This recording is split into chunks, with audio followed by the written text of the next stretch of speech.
like you. Be strong to hold the powers of the sun. तो पिछले episode में आपने देखा कैंग नेथनियल को ट्रेन करने के लिए डायनासोर के एरा में ले जाता है, जहाँ पे नेथनियल एडी नाम की एक लड़की से मिलता है। पर एडी के बारे में बताते ही कैंग नेथनियल के सामने एडी के पूरे गांव को तबाह कर देता है और इसके बदले में नेथनियल कैंग का सूट चुराकर उससे टाइम ट्रैवल करता है और फेराओ रामाटूट के टाइमलाइन में आकर पहुंचता है। अब आगे नेथनियल पूरी ताकत से रामाटूट के आर्मी के साथ लड़ने लगता है और इसी बीच हमें ये भी पता चलता है कि 95th ईयर के 4th डायनेस्टी पे रामाटूट हेवन से इजिप्ट में आया था और अपने साथ में कुछ अनोखे पत्थर और धातु को भी लाया था, जिसके मदद से सिर्फ एक हफ्ते में ही उसने पूरे इजिप्ट को जीत लेता है और 4th डायनेस्टी खत्म करता है और शुरू होता है कैंग डायनेस्टी की। और कई लोग ये भी मानते हैं कि रामाटूट को बाकी के गॉड से भी आशीर्वाद मिला, जिसकी वजह से उसकी जादू इतनी ज्यादा शक्तिशाली है। अब इसी लड़ाई के दौरान रामाटूट का एक आर्मी नेथनियल को चाकू से वार करने वाला होता है कि तभी पीछे से कोई शख्स उस आर्मी के ऊपर वार करता है और कहता है, वो तुम्हारे पीछे है लड़के, रामाटूट सूरज हो सकता है लेकिन तुम्हें चांद ने बुलावा भेजा है। तभी हम मून नाइट को देखते हैं जो उस टाइम पे खॉन्शु का एक अवतार होता है। तभी वो दोनों वहाँ से किसी तरह से बचकर भाग जाते हैं और इसके बाद नेथनियल कहता है, मेरे जान बचाने के लिए शुक्रिया मिस्टर, तुम जो भी हो, पर मुझे ये बताओ कि तुम्हें किसने भेजा है और तुम्हें मेरा नाम कैसे पता। तभी मून नाइट उसे कहता है,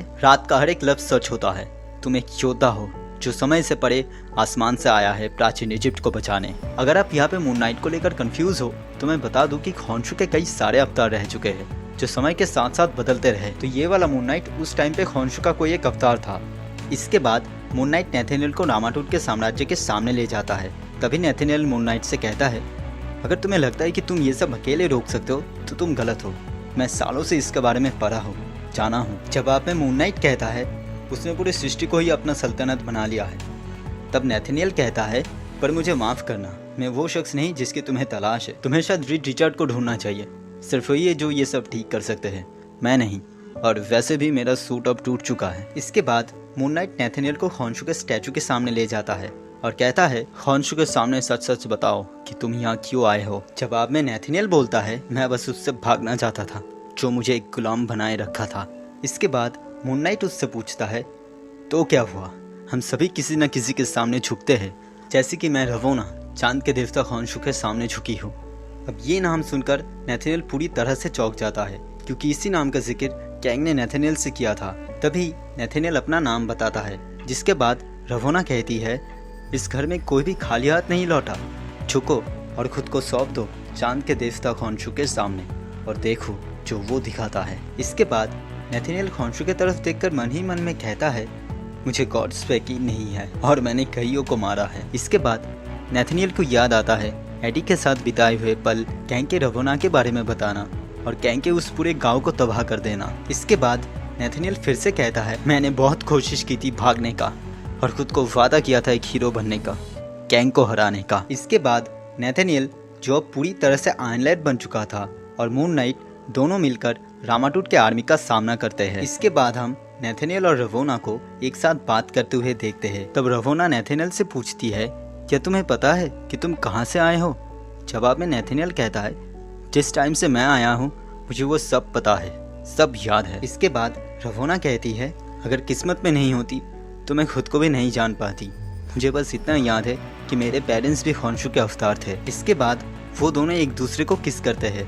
तब नेथनियल कहता है, कैंग ने कहा था कि प्यार मत करना, वो गलत था, पर उसने एक और भी बात बताई थी जो पूरी तरह से सच है कि प्यार अंधा कर देता है। पर तभी वहाँ पे रामाटूट का वॉर मशीन उन लोगों के सामने आता है और उन लोगों को रामाटूट के सामने ले जाता है। इसके बाद रामाटूट कहता है, महान फेराओ रामाटूट 1000 साल में ही इस महान साम्राज्य को बनाया और बना एपोथेबिस का नया राजा। इसके बाद ही रामाटूट रवोना को कहीं और ले जाने के लिए कहता है, पर रवोना इससे सहमत नहीं होता, तो इसीलिए रामाटूट उसे अपना अल्ट्रा डायरेक्ट वेपन की मदद से शूट करता है। दरअसल ये वेपन किसी के भी विल को छीनने की कैपेबिलिटी प्रोवाइड करता था और इसी के सहारे कैंग ने इजिप्ट का रूलर बना था। अब ये सब देखकर नेथनियल रामाटूट को कहता है, अब बस करो नेथनियल, तुम मैं हूँ। इसके जवाब में रामाटूट कहता है, ये काफ़ी दिलचस्प है क्योंकि मेरे पास तुम्हारी कोई यादें नहीं है, तो फिर शायद तुम कोई वेरिएंट हो या दूसरे टाइमलाइन से आए हो या फिर कोई एक टाइम लूप हो, जिसका मतलब अगर मैं तुम्हें मार दूँ तो मुझे कोई फर्क नहीं पड़ने वाला। इसके जवाब में नेथनियल कहता है, लेकिन रामाटूट, हमारी कहानी एक फुटनोट है। हम दोनों के सफ़र एक ही जगह से शुरू हुआ था और तुम जानते हो कि मैं कौन हूँ। तो मुझे मारने से पहले एक बार सोच लो, जिसे तुम मारने वाले हो क्या वो तुम खुद तो नहीं हो।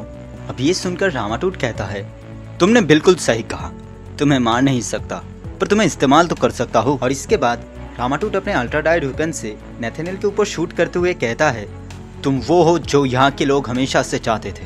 तो जाओ सेंचुरियन, खुद को पहचानो और सेनाओं को हुक्म करो जंग के लिए। और हम देखते हैं कैंग ने एक बार फिर से नेथनियल को अपने सामने झुकाया और उसे सिखाया कि हीरोज़ की अंत सिर्फ उनके मौत से होती है। लेकिन इसी बीच हमें एक और चीज़ पता लगता है कि रामाटूट से पहले इजिप्ट में एक और गॉड रहता था जिसका नाम था इनसावानूर या एपोक्लिप्स, जिसका राज कई सालों तक चला। और इसी के बाद हमें रामाटूट और इनसावानूर के बीच एक जंग देखने को मिलता है, जहाँ पर नेथनियल कहता है, ये पहली बार था जब मुझे पता चला कि जंग क्या होता है, मौत, दर्द, दुख क्या होता है। प्यार मुझे अंधा कर दिया था, इसलिए मैं नफरत करने लग गया। पर मुझे अपने सामने सिर्फ एक ही रास्ता दिखा कैंग से बचने के लिए। मेरा शरीर एक जेल था और मेरा कवच एक पिंजरा।